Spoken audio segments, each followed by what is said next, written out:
exchange point. Oh, sorry. Just to go back to the thought exchange point, going back to, I think a point that was raised at the board meeting, I was wondering if it might be possible to consider putting up some physical flyers at some frequently traveled places around Niskayuna, sort of like your app, the co-op, Market 32, the public library, town hall. Just because, and maybe have the QR code so people can scan it. That because I know that at least with people who don't have kids in schools anymore, they don't even know that they have to opt in for Parent Square. So I was wondering if we could consider doing that kind of outreach as well. I don't think it hurts. I'm not sure we would generate a ton. We probably also could send out, I think we have in the past sent out media releases to the 2 daily papers.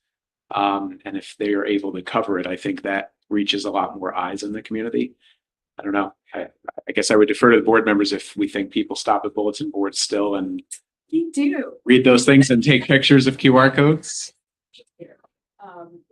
Like our aging population. I mean, they might be more likely, if you look at demographics to actually read a paper, but then there's, like the parents who might just see the online headlines and don't get all of that stuff, right? Like you said, it can't hurt. So at least then it's a way to try to solicit feedback who in the past have, claimed that their voice, isn't heard. So I'm happy to help put them up. Just to be clear, it's not unfunded mandate. I will do that as well. I'm happy. We're always around town, so I'm happy to have them. I will book in my purse. Just hang. It's definitely something we can work with the communications office on. And one of the other things that we've done in the past is we've had in some of the screens as you enter the schools, and I'm thinking in particular, we do draw people into the high school for a variety of events. We've had a slide in that rotation that also highlights it. And it's thinking beyond the population that maybe isn't as connected with the schools. It also keeps it visible for others who may be getting emails through Parent Square, but may need another reminder or see it in a different context. So something we can work into the plan. I'm just looking, last year, the split was almost 30%, 70% parent, guardian, and community member, 30% faculty staff. So. And of that first group, do you know how many just community members and we don't break it down that way? We could. I don't know how valuable that metric is. I also think the further removed people are from schools, the more difficult it might be for them to identify funding priorities for this type of survey. My point is more to the folks who I've spoken with who don't feel that they have much of they're not like real stakeholders anymore in the process because they don't have kids in schools anymore. So to sort of bring them into the process, to get them thinking about the budget so that they know to go look at the materials before the vote, et cetera, this could be a good way of opening the door for them. Also, probably a way of encouraging participation in the budget vote in general. Perhaps it starts getting people thinking about it earlier on in the process, and it might just trigger because we always want to encourage. I think we helped the town with their comprehensive study survey by pushing it out over our network. I wonder if they wouldn't do the same for us. Oh, that's a great idea. And push the link to this thought exchange out over their engaged population, because they definitely have a good database of residents with and without school-aged kids. Yeah, that's a great idea. I think too, there's been a lot highlighted recently in our town with regard to its budget development and the process they're taking. So it might also help folks see the process, right? Are not to highlight differences or anything, but just that it's a very different process than towns, and getting them engaged earlier on might be helpful. Sure. Well, we can task our communications team with coming up with some ways and some flyers to promote greater community engagement. So when, at the meeting on the 17th, we will have preliminary budget assumptions, and what those are, we've used them the past couple of years, are kind of a very broad one-page view of major categories. So we'll have assumptions for salaries and benefits, supplies, materials, and equipment and contractual expenses, but a very kind of macro level. And then we'll look at where we expect state aid, if we can kind of use a tax levy factor. In some years, we've just used 2%, recognizing that the calculation is due a little bit later in the process. If we carry a similar amount of fund balance, so it gives us kind of a foundation or starting point of the big pieces and how they're shaping up, but is by no means, the level of detail that we get to later in the process. Have not seen a date yet for the governor's budget proposal, so I'm not sure that we would have the state aid projections in the executive budget proposal at the meeting on the 17th. If we do, we'll bring them forward, and then we'll also that night kind of show a more fully formed or final or near final set of budget priorities that we use throughout the rest of the process. At the next meeting, I would expect, if we don't have them sooner, that we would have state aid projections for next year based on the governor's budget proposal by the 28th. And then we'll bring the maintenance of effort budget, which is a much more detailed look at if we were to make no changes, but carry all of our current costs and programs and services into next year. This is what we're looking at. And then that will kind of give us an idea between hopefully having some state aid information and having that detailed look at where we'll be. That'll kind of give us an idea of kind of hopefully sort of opportunity for new investment in the budget. The last few years, we've seen these larger increases in foundation aid, and we've been fortunate to be able to make some significant additions. Obviously, the state budget process, we're not there yet, but I think we can expect, we can probably temper our expectations if we're comparing it to the last few years. But we know that we'll be gathering priorities, obviously looking at, where there are opportunities to be more efficient in what we're doing currently, but also understanding where the community, the board, and the leadership desire some new investment. At the February 11th meeting, we'll take a deeper dive into revenue. And at that point, the tax cap calculation is due to the state on March 1st. So at that point, we should pretty much have what our calculated cap would be for next year, which will give us more information about capacity on that side. We'll talk with the board later in the process about where ultimately we'll land in terms of taxes, but that's always a good barometer of what our simple majority threshold is. And then on the 28th, we'll have a first draft budget. And sorry, there's a typo there. We have 2 February 28th, but I know that after that, February 28th, that Tuesday meeting, we've got a finance committee meeting where we'll have some opportunity for deeper discussion. I would imagine that our first draft budget would, if it's not the totality of our agenda that morning, it will be the bulk of it, where we'll talk about get feedback and questions for the first draft budget. And then based on the feedback that we've heard, March 11th, we'll have the proposed budget. We've got another finance committee meeting built in right after that. And then at the meeting on March 25th, we'll have the full board meeting will have continued discussion with the idea of adopting the budget on April 8th, which puts us very comfortably within the public information and legal requirement deadlines in terms of what we need to submit to the state, as well as just making sure that we have information out to the voters in terms of our newsletter, our public information sessions, our website, so that everyone has what they need heading into the budget hearing on the 6th and the vote on the 20th. So that's kind of the process in a nutshell. We'll talk a little bit more about electric buses this meeting, but just to flag that we'll also plan to have the bus purchase resolution finalized on March 25th. And in the board meetings leading up to that, we'll bring more information about our bus purchase proposal for next year. So I just would open the floor for any questions or feedback about this process. What we've designed here is pretty close to what we've used for the past couple of years. I think we have more finance committee opportunities for discussion, which will be good. But open to any feedback or questions you have about the calendar or the process. I like it. I think it looks good, straightforward, plenty of time for the board to review in full, for us to review the finance committee. It's great. We just have to hope it doesn't snow on one of those board meeting dates. Can compress things a bit.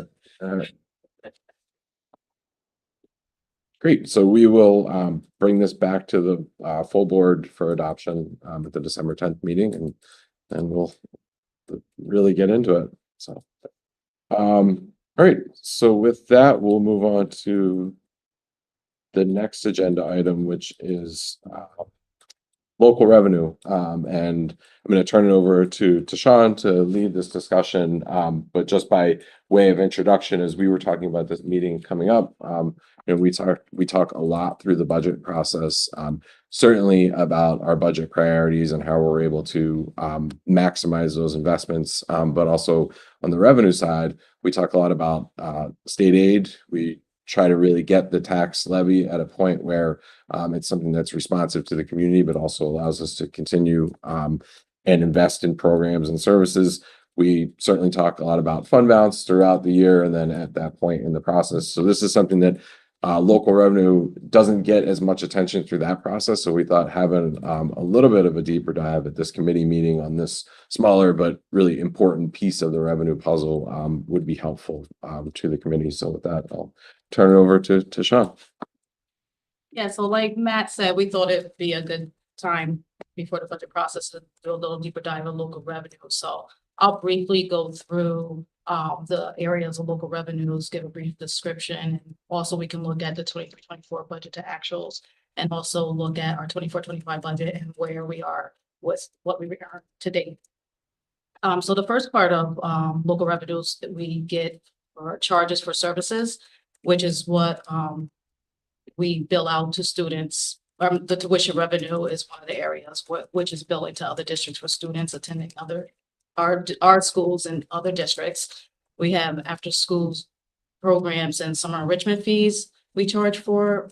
There's admissions, which is our ticket sales from football games, basketball games, and also the play that the drama club puts on yearly. Another area of revenue. Oh,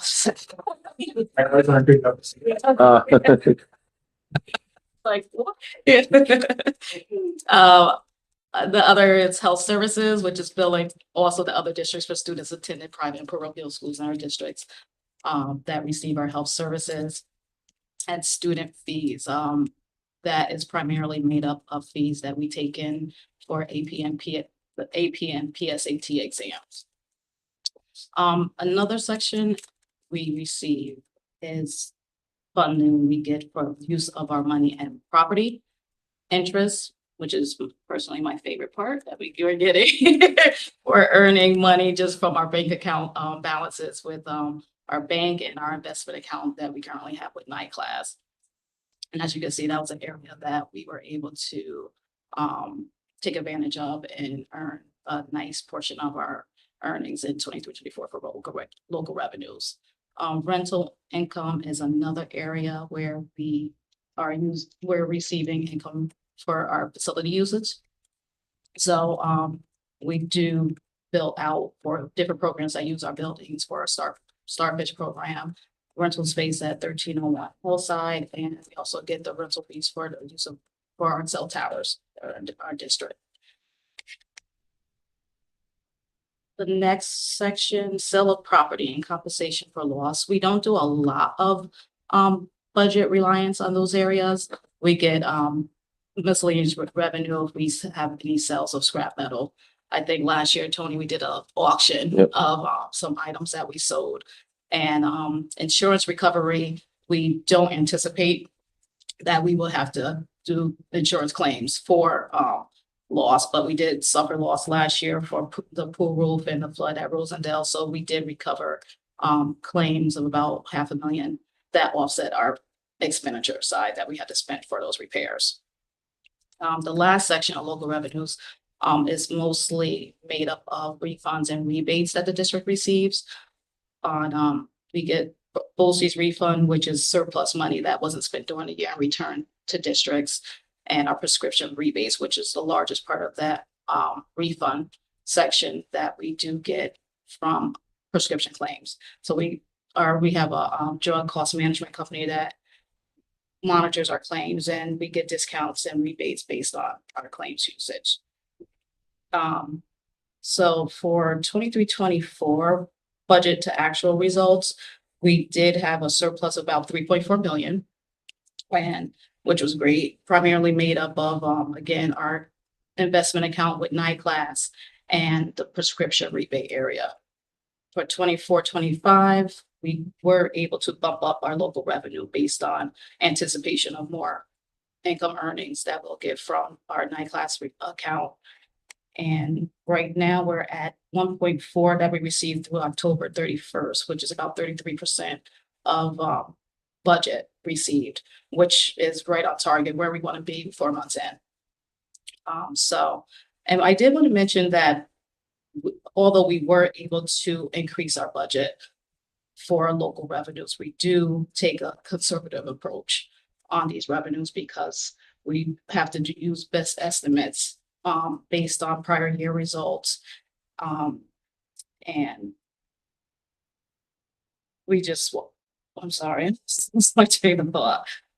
So we do use best estimates based on past results and account for the variable factors like interest rates, and also not maybe knowing if students are going to be in our district where we can bill other districts for the tuition revenue and prescription rebates, which is based on our claims. And we don't know where those fluctuations may occur. So we do take a conservative approach when we do look at revenues and budget for those. I think that makes sense because there's less predictability here than as with like textbook purchases or things that you know are coming down the pipeline. There's so much flux here that I think anybody would much rather see us in a position where there is a slight balance or a higher revenue earned than us having to dig into,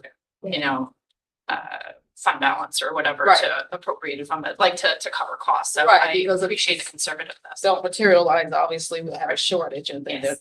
that produces a strain on other revenues and our programs and services. And so yes, we do look at about 3 years of prior results, and we do make estimates. They are well informed, but they are estimates, and these are areas where we do look at and try to hope for the best. I'm always surprised at how much we take in admissions, but it looks like a lot, almost 35,000, but it really just offsets the cost of running some of those facilities. We're certainly not making money on them, so it still surprises me every time I see the number. It's like I go to the gate, but it's like $2, but Yeah. it adds up. I don't have the figures in front of me, but I do know the musical is a significant chunk of Yeah. that. Yeah, that's about 20,000 that we take in. It's been consistent. But of course, like you said, there's costs associated with running all those things. Right. It certainly helps with that. Yeah, just to underscore the point, I think, as we see some of these areas grow, interest income we'll have to keep a close eye on. When we built the 23-24 budget, we weren't anticipating the participation in NICLAS. And so obviously we had to bump that line up when we built the 24-25 budget, but we know that we can expect, perhaps interest rates not to be where they've been over the last year. So we've got to carefully keep an eye on that. But we also, just to underscore the point about conservative estimates here, as you see something like prescription rebates, you're more likely to see those lines kind of inch up, even if we know that past performance might support a higher increase there, because the word that Tashawn used, I think, reliance is perfect. The last thing that we want to do is find ourselves in any one of these categories, which we have limited control over, is becoming overly reliant. So we like more stability from year to year, and then if it comes in better than anticipated, that's a positive for the overall budget. The way I personally think about these type of local revenues is, it's probably going to sound wrong, but like bonus money, like to not balance your budget based on these things because of the unpredictability. Mhm. So, you know, we all know that in Niskuna, a huge portion of our budget does come from the local share of taxes. So to me, that's so much more predictable, and where we're between that and state aid, once we have our final numbers, this is like, it's nice to have if we have it type of thing. So I try when I think about, you know, looking at the budget, that if this didn't exist, you know, would we still be okay? And we always seem to be in a place that we'd still be okay. And this is what pretty much when we do project out revenues, kind of drives maybe some of the swings we see when we start reporting fund balance. So we start seeing the excess or how much we think the budget will be used for surplus or what's left over. So these are the drivers where we see more, you know, more movement once we start projections. So. Yeah, can I just ask a silly question, just as I'm trying to learn this, prescription rebates, what's prescription? Like prescription drug program. Yeah. Yeah, so yeah, we are part of a consortium through BOCES that manages our plan, monitors our claims, and then we do, as Tashawn said, have discounts and rebates built into that process. And the trend that we For students or for staff? employee benefits. Like, oh, okay. It's for self-insured. Oh, okay. Okay. Gotcha.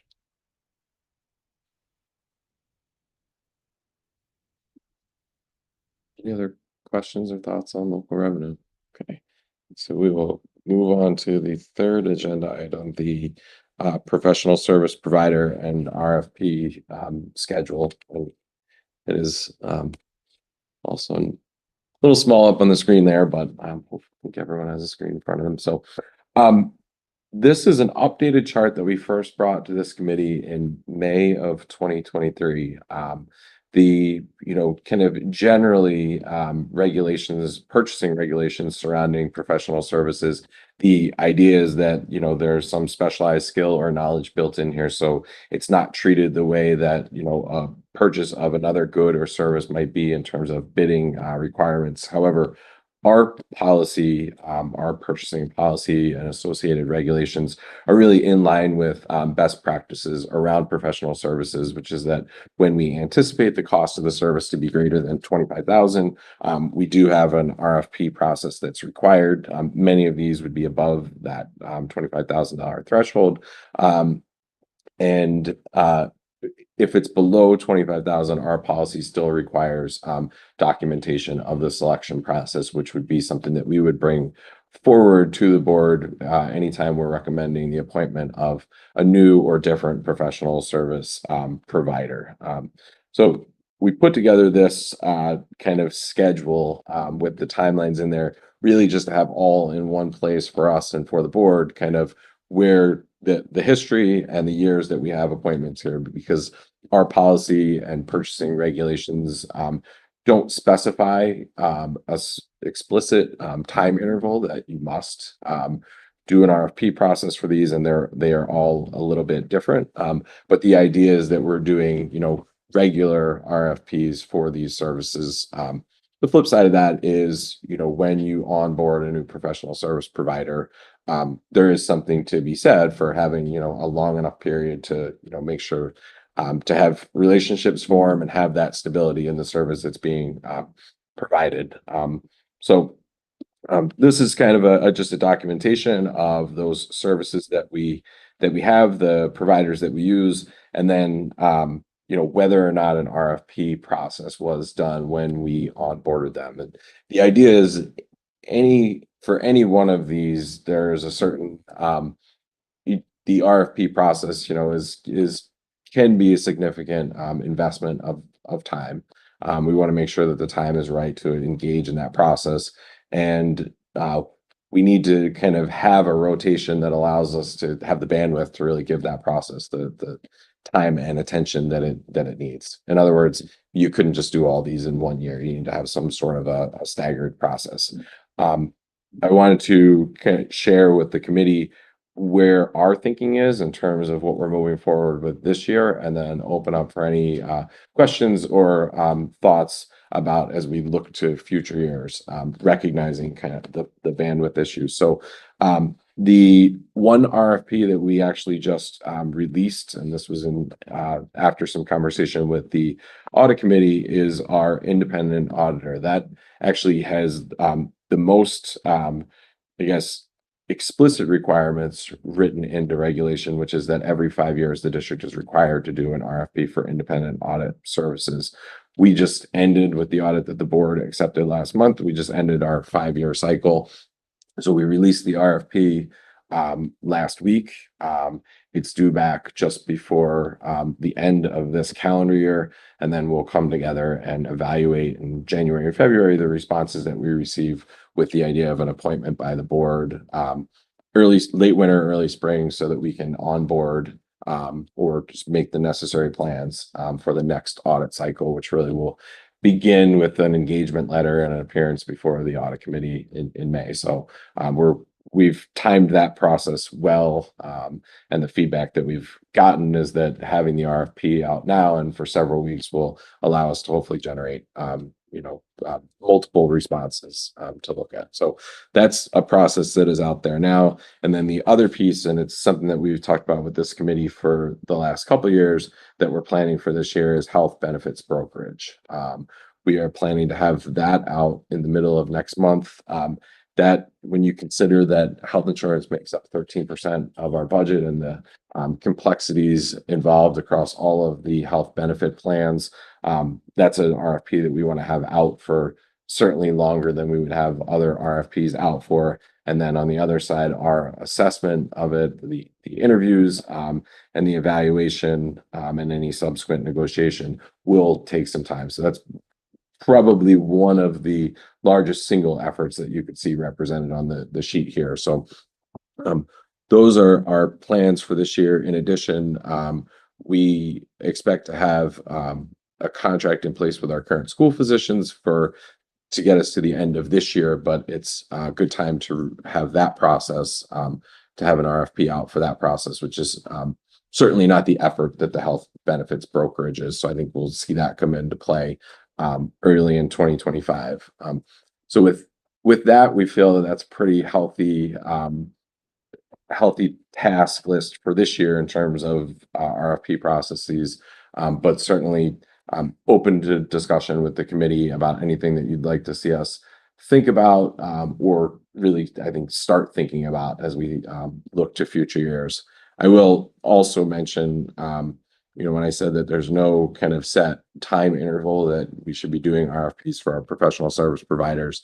One of the reasons, when you look at the capital project and construction management and architectural services, that is really defined by our capital project planning cycle. And when you look at the way that, for example, the 2021 project is kind of now married with the 2024 project, there's something certainly to be said for consistency as we look to, maximize the investment we're making in our facilities. So we are in discussions with about contract amendment extensions in both of those cases. So that's another piece of information I wanted to share with the committee, and then just open it up for any questions about RFPs and professional services in general, or thoughts about what you see in front of you. I did have a quick question about the general counsel, because I know they may have been first appointed in 2016, but I feel like they were responsive to an RFP sometime after that. Am I misremembering? Maybe I'm just remembering a contract renegotiation or something. I believe We do an annual contract with them, so their annual retainer agreement goes before the board each year as part of our organization. We can circle back, but we did look through RFP files, and I know that we haven't done one since 22. So the question would be, did we do one between 16 and or 22? I feel like there might have Okay. been. We'll circle back on that. Thing is, if I'm wrong, I apologize for sending you on a wild goose chase, but Well, it won't be tough to Okay. find it. It didn't come up when we were putting this together, but we can certainly confirm that. thank you. And that was for general counsel, you think? Yeah. Okay.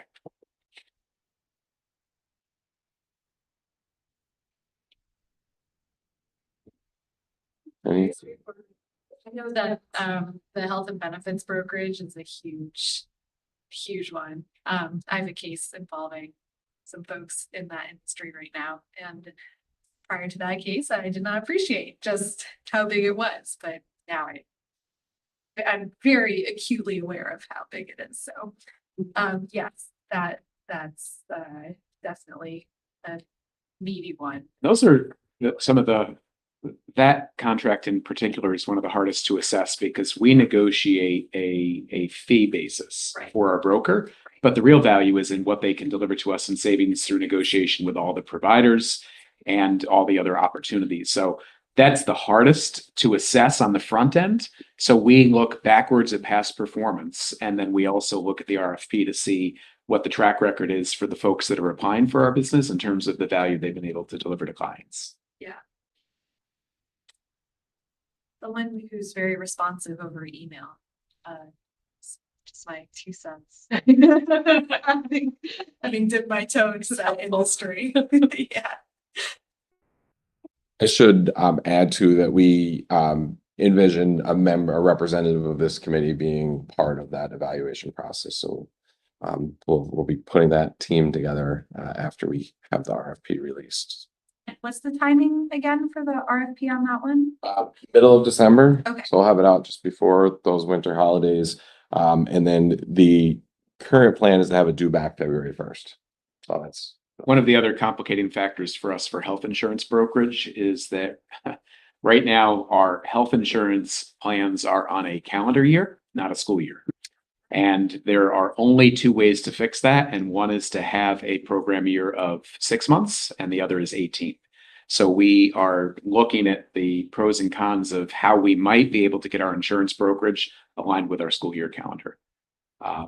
Because right now we do rate setting twice within an academic year. Right, or new. Yep, and we have to make some assumptions based on that. It would be really nice to set rates for each academic year once, and yeah. Absolutely. Yeah, so the budget that we'll be doing this year, we'll be looking out, almost 18 months in terms of our projections there, which can be a challenge. And I think everybody knows the fragile state of the health insurance industry right now. It's just a really volatile marketplace, and there are some monumental shifts in what healthcare is looking like. And over the last decade, prescription drugs has consumed a larger and larger share of overall health insurance expenses and will very soon represent more than 50% of costs for plans like ours. And that's because of the increased utilization of high cost specialty patented drugs. We probably should have pointed that out when we were looking at local revenue, but that when we're just looking at revenue in isolation, the prescription rebates look good. But when you look at the flip side of it and you look at the expenses, we can see that trend in prescription drugs hitting our expense lines as well. So we need to be prepared for that.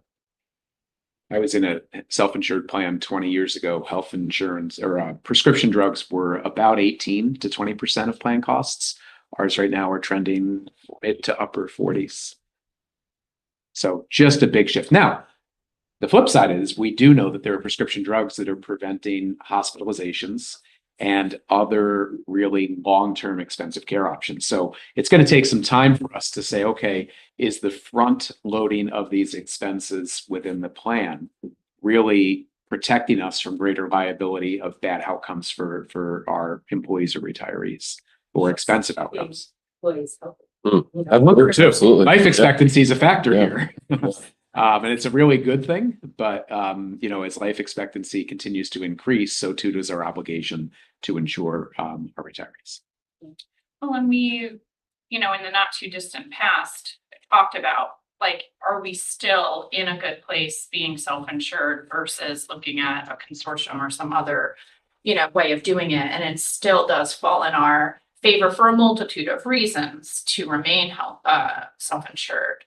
But I'm sure as time goes on, for the reasons you just pointed out, I'm sure that will float around as a, you know. thing to consider. Benetech reflected when they met with our NTA insurance committee earlier this fall that we were in the strongest position of any of their public clients, It's good to know. which is really good.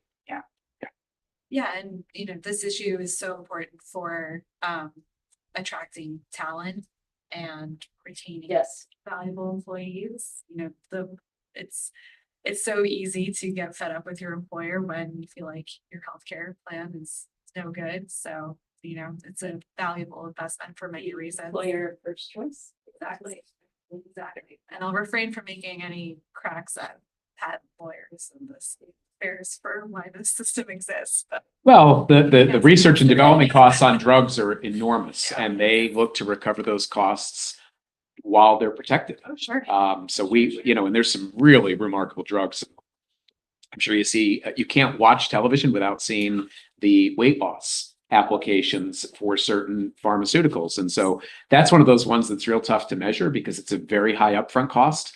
But we also know that it is reducing obesity rates, it's reducing diabetes rates, and it's reducing the likelihood of cardiovascular events. So long term, the investment in those weight loss drugs for patients now is probably going to save us significantly over the life of the plan. So It's food for thought too. My employer just the last year established for our insurance costs, which are hefty cost for a 1,000-person company, a buyout if you use your spouse's insurance and go elsewhere. They had a noticeable increase in staff from my company who opted not to take my company's insurance because they got a $3,000 or $4,000 buyout and went on spouses. I don't know if you guys can legally in New York with the district, but you know, there probably are spouses of your staff that have similar programs. And if it's a lump sum buyout, then the district, even if, you know, small percentage of Niskayuna staff left the insurance plan would be a considerable amount of savings. Just, I don't know if that's possible here, but. Yeah, health insurance, payments in lieu of health insurance are possible in New York State for public entities. We've evaluated it a few times here at Niskayuna as part of our collective bargaining process with any of our 7 employee organizations. And we do a cost benefit analysis on that. The challenge for us is that we have a significant number of employees already on the books who are declining health insurance. So any implementation of a health insurance buyout would probably have to incentivize new opt-outs to prevent the buyout from becoming a cost rather than a savings. So we've got to figure out the formula. We have, yeah. And there are definitely benefits to organizations that have a longstanding payment in lieu of health insurance. The trick for an organization of our size is figuring out how to implement it in the first couple of years and not have it result in a significant cost increase overall. Yeah, but they do work, and they incentivize choice with employees, which is a really good thing. Can I ask one like formatting question? And if it is too much to do, absolutely say no, because it's not crucial. But I'm wondering, I really love this, and I think it's helpful to keep everybody on track. Is there a way to see, because I know some of them they've gone out for RFP and we've chosen them again. Is there a way to put like a column for last RFP? Yes. Something like that, so we know, like, clearly if we keep choosing the same company after an RFP has gone out, either one, it means that they're the only respondent, or 2, it means that there's still that level of service that we're valuing. Just to help us see that trend. Yes, yeah, there's no problem. Like, what we can do is make that update and then just put it on the next agenda of this committee as informational. Awesome, great, that's very good, thank you. And you're right, when I look at this one pager, the very bottom row is probably our least competitive. There are 2 giant players in the property and casualty for schools, and we are with the larger of the 2 right now. It doesn't mean that we shouldn't be competitively soliciting quotes from them, but they've really got the New York State school market exclusively locked up.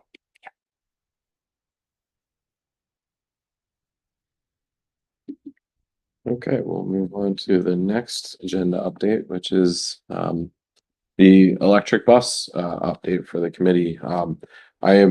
Will tell you that, as I mentioned earlier, I'm fresh off the fall New York State business officials conference, so there's no shortage of conversation out there about electric vehicles, and I'm sure the same was probably true at the school boards association. So probably no one here needs this recap, but just to share it, so we all enter this conversation on the same page. The state's requirements for the transition to zero emission school buses are that by 2027, all school buses that are sold or that we will purchase will be zero emission vehicles, and then by 2035 we'll have to transition our entire fleet over to zero emission vehicles. Just added the information there about our fleet. It is 92 vehicles. That's 87 buses, and then 5 vans or sport utility vehicles that are used for specific transportation arrangements. In the last 2 years, we've moved to kind of an accelerated bus replacement plan to shorten life cycle of the buses that we have out on the road. And so we've purchased 9 buses per year. So you can see that, lots of variables in terms of how long certain vehicles are lasting and when they're up for replacement, but we would need to just strictly speaking, in terms of the mandate, we need to have some further acceleration of that just to make sure that the fleet is. How many electric buses do we have now? We have 0 now. We've ordered our first 2 with last year's bus replacement plan. We're waiting for those. Yes. Any traction on the using hybrid instead of all electric? Because I know that's something that's talked about. Yeah, not yet. So we just had a legislative advocacy committee meeting yesterday for our capital region schools. And we're starting to design our advocacy program for the coming budget season. And one of the things that we're asking is for some flexibility on the timelines in the new mandate. And one would be a hybrid vehicle. The other would be tolerance for a hybrid fleet, meaning that most of our buses are electric, but that we do have a few intended purposes that we assign either hybrid or Yeah. So those are things that we're going to be advancing to the legislature. We're also trying to get a sense from the manufacturing side on whether the 27 and 35 deadlines, the 2027 and 2035 deadlines are even viable from a supply chain, because we have zero optimism right now that if every new bus purchased in 2027 is electric, that the 3 big players in the bus manufacturing can deliver. Batteries. Yeah. And so then we have to kind of sheepishly ask the question, what's the consequence for noncompliance? If voters approve and we can't acquire, what do we do? Right, because we can't purchase buses, and if we have buses going out of commission, we're stuck in a situation where we won't literally be able to transport students. Waiting because we list of don't have- 10 years. 10 years, okay. Yeah. Just quick. So it's a tough environment. I mean, we just and last year, the members of the legislature that we met with really didn't want to talk about this, even though they acknowledged some of the absurdities of it. The governor's office definitely did not want to talk about it. So we're going to try again this year, but they are not devoting a lot of time and energy to this, and they probably won't until it becomes a crisis. Or they'll just move the date. Right. I mean, but that will be their motivation, is when they see for themselves Yeah. that it's not attainable for schools. So we transitioned right to like less time between or a shorter lifespan for our buses. I'm assuming we resell, right? Is there a market, or are they decommissioned after that time? They're resold. We generally auction them off. I will say that they don't, at the point that they're end of our life, at the end of life with us, they don't have a lot of value to them left, but we do generally auction them off, and it gives us a little more value than the trade-in. So is it more for like parts and that stuff? Like A lot of now we won't be able to do that within New York So State there's a because nobody funny cares. thing happening right now. Ironically, there is a better than average resale value on buses that are being surplused, because a lot of the incentive programs require the school to take a bus out of their fleet. And if they don't have one, they buy one cheap because you follow me? So that, like, they have to buy a clunker title it and retire it, but that's going to be short-lived. That's tied specifically to some of the NYSERDA and other incentives. Interesting. But historically, where do buses from New York State go? They go outside of the United States. So there's a large number of buses that you see sent down to Central and South America, and then churches and camps. Not-for-profits buy Okay, them. so there will still be some sort of. Most of them go in, yeah. There. Okay. There was, so the incentive program that we are using for the buses that we expect to arrive this year is the New York State Truck Voucher Incentive Program. And that had a more restrictive date in terms of, I can't remember the year, but in terms of when the bus had to first be put into service. We decided to purchase 2 electric vehicles this year. But there was a brief period last year where we had 4 that would have qualified for this so-called scrappage. And there was a district in central New York that was briefly very interested in one of our buses. They needed some scrap. Yeah, it didn't ultimately come together. But yeah, so it was yes. So that it kind of brings us to, in terms of the deadlines, I think the spirit of a lot of the conversations have been that, school districts need to really kind of put their best foot forward and doing what they can to try to meet these requirements. We've had several conversations with NYSERDA in the last year, and, one of the other pieces that come in is just how quickly or over a 10-year period, how the technology will change. And so part of what they said is a lot of districts will say, like, we've got athletic contests that are, an hour plus away with no opportunity to charge. And they had said, your athletic and field trips are probably going to be some of the last runs that you turn over to an electric vehicle. So yeah. So a lot will change. And I think, in the spirit of our pilot program for the current year, and we'll have some conversation about what we think about this year's purchase, I think was for us to start to get into this arena, to start to get some experience both on the operational side in terms of transporting students, but also for our mechanics, for our transportation department leadership in terms of charge management and route assignment of the vehicles. So that's where we left off with the 2 buses that we're purchasing this year. And just to talk a little bit about the finances of it, and I'm using the quotes that were gathered for the purchases from last year's proposition. Now, we haven't received new quotes yet, either for a conventional diesel or gasoline or electric vehicles for next year, but it was $435,000 for the list price for the electric 77 passenger electric bus. Our NYSERDA voucher was a point of sale voucher. So in essence, we never really had to front load the full cost, and the adjusted price would be about $235,000. By comparison, a full size bus last year was about $180,000. The charger quotes, and we're still evaluating the right kind of charger for us. We're in the $30,000 to $40,000 range. We do expect to receive financial incentive for those as well. We should receive, based on the program that we're going to use for them, $25,000 per charger for NYSERDA. Oh, great. And then whether electric or gas or diesel, our state transportation aid reimbursement is about 73% of the cost of the bus. So in terms of where we are now, we met with National Grid last week. They're looking specifically at our bus garage's capacity and needs, not knowing where we would land in terms of what we put forward for this May's proposition to voters. We've asked them to assess current service for up to 6 buses. So that's the 2 that we expect to receive this year, and then potentially up to 4, although I think we need to have some conversation about if that's the right number for us. And we'll also get some information from National Grid. So they're assessing that. We also are working with them on kind of the longer term assessment of what is the service to the site and what will we need to fully electrify.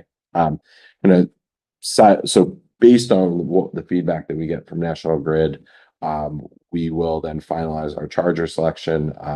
That may look like a purchase through a national cooperative, or it may be a bid process, but we'll time that so that when the buses come in, we're positioned to have the charging capacity. Alongside of this, we are working on a fleet electrification study with Wendell Energy Services. That was the RFP process that Capital Region BOCES went through on behalf of districts in the region. That study will be 75% funded by NYSERDA as well, and we expect to have that this spring. The study will be kind of that longer term roadmap of, you know, how do we approach the phasing of bus purchases to meet the 2035 mandate? What routes should we be thinking about electrifying first, and then how do we phase from there? We're looking at storage of the buses, just in terms of you know, what we need for spacing and garage space, as well as you know, looking at how the fleet tends to operate and how they would suggest, you know, having them come in and out every day. And then we'll also look at what infrastructure needs we need to think about in the bus garage for an all electric fleet. So it'll be you know, it'll be a progression for sure. But I think we'll end up with some good information about how we can phase it. And the question was asked the other night at the board meeting about investment in the bus garage, and this will be an important piece of information. So we'll kind of stay this course. At the same time, we'll be keeping a close eye on any legislative action, and as well as just developments in the industry and what's available. That even though investments in the building aren't eligible for state aid, this is. So at least that's, you know, helping offset a little bit. Yes, and there will be a number of, so depending on the type of work that needs to take place, and you know, which side of our electrical service it's on, there's incentives through National Grid, there's incentives through NYSERDA. So I expect we'll just kind of keep working to take advantage of each of those.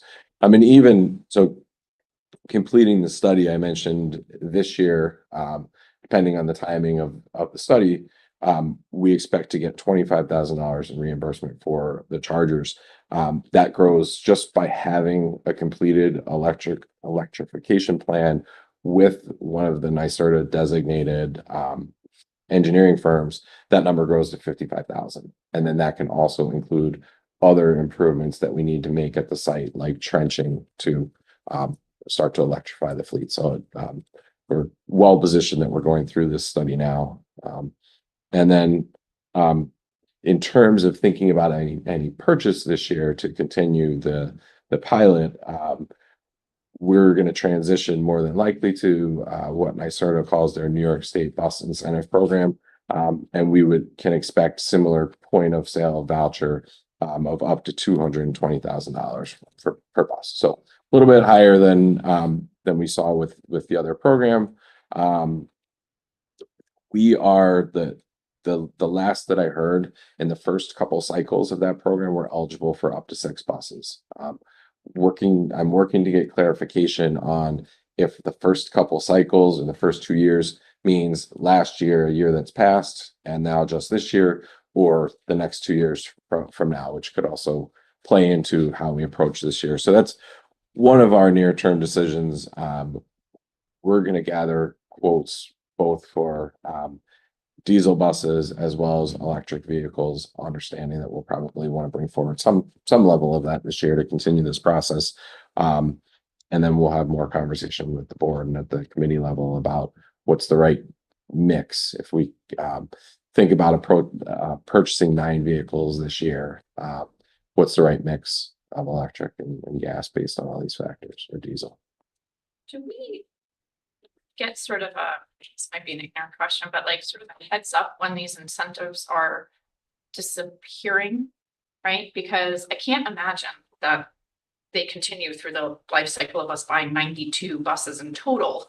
My fear is when the floor comes out from under us and we're paying nearly $450,000 per bus, and we have to do it within this time frame, what that looks So what like. do you say we should buy all 92? So it's a complicated formula. We don't get much more advanced notice than the entities. So like when they have an allocation, they tell us when it expires. The Okay. bigger question though is that subsidies aside, school bus purchases are aidable through New York State Education Department. And my big question is, can the state afford Right. to aid the buses At that the are same electric rate. at the same rate? Yeah. Um, State's driving this, so. They are, pun intended. But that's the bigger concern, and Right. we've asked that question many times of leaders at the state education department, and we get the same non-answer every time. So this is another question that is giving me legitimate confusion. Is this just a mandate that came down and there's been no, like, these are conversations that our small little board is having? Did they not have these conversations before the edict came down to do this? Because it seems like there's no answers for the questions that everybody has. I would say. I'm baffled by that. I Sorry, our- probably shouldn't be saying Our that. advocacy team senses that this That's was an environmental proposal. Yeah. That school bus purchases represented an area of great impact for the state to make an impact on carbon. Absolutely. And that our first chance to advocate was after we had seen the draft bill. But before it passed the legislature and was signed. So at that point, we weren't developing, we were defending a position. Okay.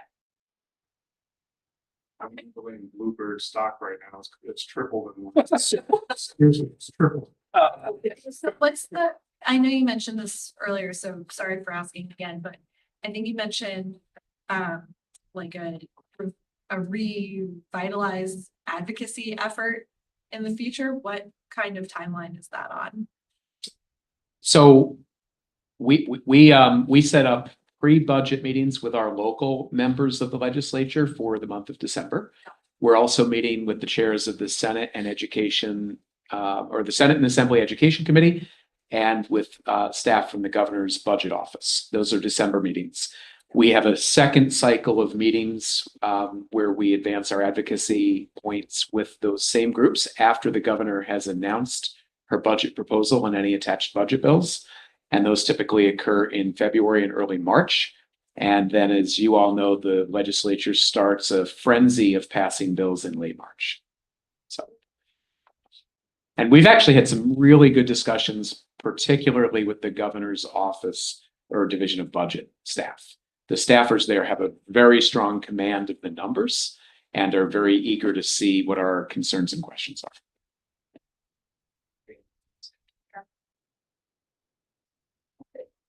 We also do a legislative breakfast where we invite our entire team of senators and assembly members with all of the superintendents in the region. And that's typically a Saturday morning in January. After the governor's proposal, they get a chance to make a short presentation to us, and then they are very generous with their time in terms of a Q&A. And we have small groups of superintendents who advance individual planks of our advocacy platform. Yeah, thanks for the update with this. I know it's always popular and people ask about it from time to time, so it's always nice. What will be nice is when R2 hit the road, and people can actually see them, and we Then can we'll really. learn how well they work. Yep. Yeah, Yeah, And if all you do have a charter, do charter. correct. Yep. not broken Not a down. long extension, right? With a drink that. Oh, could not be. I think for this, we'll be, doing the work in terms of certainly continuing on with the studies, our engagement with National Grid and the process of procuring the charger. And then as we think about next year, we'll plan to bring an update back to the committee at our next meeting, which will then position us to bring it to the board to start to circulate our thoughts on the bus proposition at that early February meeting. And then we'll, it was March 25th, I think we'll finalize the bus proposition for next year. So next conversation will be with this group on our thinking for next year. What is the anticipated delivery date on the Muscle Ferry report? Did I miss that? Yes, March. Sorry. Yes, it's March. Yeah, no, I didn't mean that. No. I did too, so I'm glad you asked the question. Yeah, it's actually possible I didn't say it. I'm sorry. March of 2025. What is the expected longevity of an electric bus versus a diesel bus? Like it can vary. I mean, one of the biggest things that we see too, I mean, you know, I think the generation that comes in now will be different than the generation that, you know, comes in future years. One of the things that we see, you know, even with our diesel buses is they may be running okay, but you know, on these roads in the Northeast, the body is, you know, starting to go by the time we hit that 8-9 year period. So I think we're right now in that wheelhouse, but we'll learn a lot more in the next couple of years. Okay. That will bring us to our final agenda item, approval of the minutes from September 20th. I have a motion to approve. So moved. Anyone seconds? All in favor? Aye. Are there any other items for discussion? No? No? Okay, I have a motion to adjourn. So. All in favor? Great, adjourned at 9:37. Thank you, everyone. Enjoy the weekend. It's It's supposed to be nice today, look in the. Yeah. Yes. Especially this time of year, take it when you can get it. Oh, for sure. My son, my oldest, 5-year-old day party is on Sunday. So. The volume. Descending on our house, I was like, Please let me be able to